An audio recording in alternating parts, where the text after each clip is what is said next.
जय वैद्यनाथ। आज हम लोग पेडागोजी ऑफ मैथमेटिक्स शुरू करने जा रहे हैं। तो पेडागोजी ऑफ मैथमेटिक्स जो है उसको पढ़ने के लिए सबसे पहले आपको गणित की प्रकृति को समझना पड़ेगा। तो गणित की प्रकृति को अगर समझना पड़ेगा तो उससे भी पहले हमको गणित क्या है उसको समझना पड़ेगा।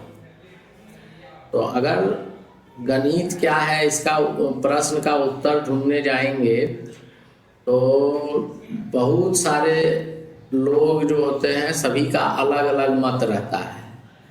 तो अलग अलग विद्वान जो हैं उसका अलग अलग उत्तर देते हैं। तो सामान्यतः अगर हम बात करें तो गणित को गणनाओं का शास्त्र कहते हैं। सबसे साधारण परिभाषा गणित को गणनाओं का शास्त्र कहते हैं। ये एकदम सबसे सरल परिभाषा हो गया। इसके बाद जो विभिन्न गणितज्ञों ने कहा है वो आपको याद करना पड़ेगा या बाद में हम लोग डिस्कस करेंगे। अब क्या है कि गणित हम लोग पढ़ें क्यों, क्या जरूरी है।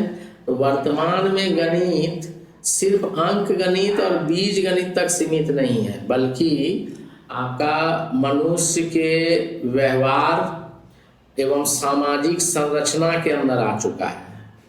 जो गणित हम लोग सॉल्व करते हैं सिर्फ वहीं तक सीमित नहीं है, वो मनुष्य के व्यवहार और सामाजिक संरचना मतलब समाज का जो स्ट्रक्चर है उसके अंदर घुस गया है।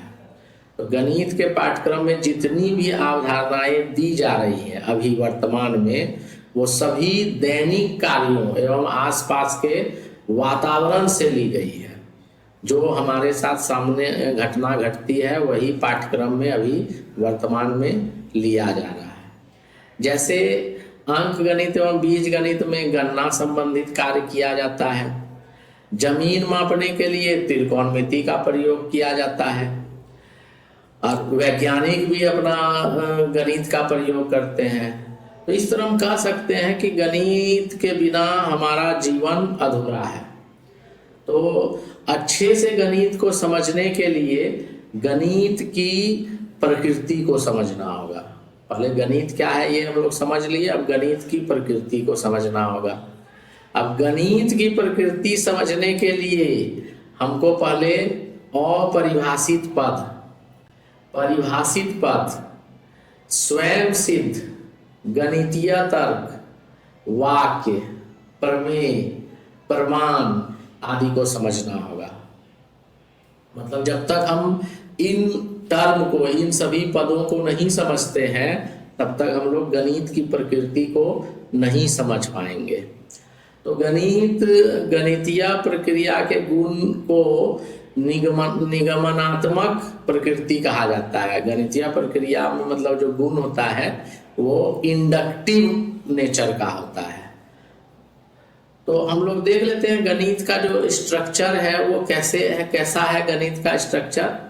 तो गणित का स्ट्रक्चर में वही जो अभी आप बताए कि प्रमेय होता है, गणितीय तर्क वाक्य होता है, उसके बाद परिभाषित पद होता है, अपरिभाषित पद होता है, परिभाषाएं होता है और स्वयं सिद्ध होता है।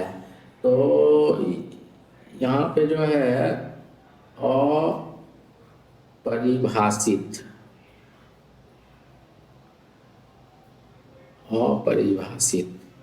पद, तो इन पदों को अगर हम लोग जान लें, क्या क्या जानना होगा गणित के नेचर को जानने के लिए। प्रमेय क्या है, स्वयं सिद्ध क्या है, गणितीय तर्क वाक्य क्या है, परिभाषित पद क्या है, अपरिभाषित पद क्या है। तो ये सब चीज अगर हम लोग जान गए तो हम गणित की प्रकृति को समझ जाएंगे। धन्यवाद। अब अगले क्लास में हम आगे बताएंगे।